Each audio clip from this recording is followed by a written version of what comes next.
From the National Newsroom of the Canadian Press, I'm Naira Ahmed. Shoppers and businesses across Canada are expressing mixed feelings as a 2-month break from the federal GST took effect today, set to last until mid-February. The temporary waive to the 5% goods and services tax applies to dozens of items, including restaurant meals, children's clothing, wine and beer, children's toys, and Christmas trees.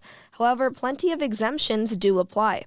One shopper at a bustling mall in Halifax is looking forward to saving on food and clothes for her and her 2 daughters for the next 2 months, but she says the savings won't lend to meaningful spending elsewhere. I'm not going to buy more. It'll save a little, but in the grand scheme of things, it's like, 2 months of savings, so it's not really going to be a ton. I don't think it's going to put a big dent into my wallet by any means. I don't think we'll be able to book that holiday, but like anything, every penny helps. Provinces with a harmonized provincial and federal sales tax will see the full HST waived. Around 240,000 customers on the West Coast are without power as high winds batter British Columbia. Environment Canada is warning the Metro Vancouver area could be hit with 70-kilometer-per-hour winds and gusts of up to 100 kilometers per hour as a low-pressure system moves in. Meanwhile, the sea-to-sky highway linking Vancouver to Whistler, BC, has been closed in both directions after a mudslide near Lions Bay brought down trees and debris to block the road.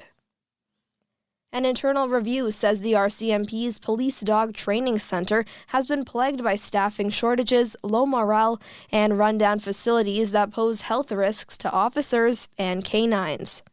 The evaluation revealed numerous challenges for the program, with many handlers refusing to house their police service dogs at the training center in Alberta due to kennels that caused great stress. The stressors mentioned included a lack of natural light, an inability for the dogs to go outside, and loud noises during feeding and cleaning times.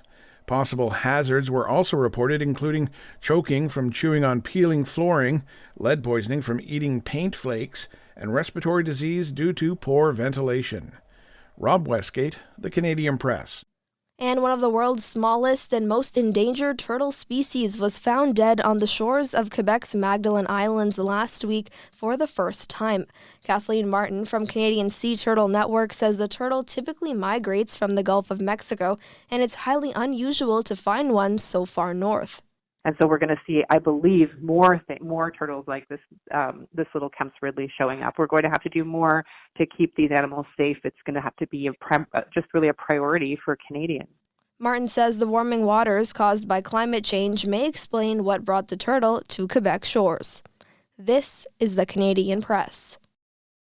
In sports, it's a busy day in the NHL with 15 games on the schedule, including all 7 Canadian teams in action.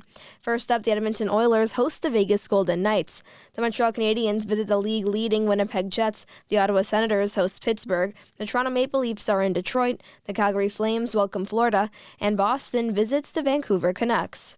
The gold medal final of the Para Cup is also today in Charlottetown as Canada's national para hockey team meets the United States. Summer McIntosh has set yet another world record at the short course swimming championships. The Toronto native won gold in the women's 400-meter medley, finishing in 4 minutes and 15.48 seconds. It is McIntosh's 3rd gold medal and the 3rd record she has set at the championship.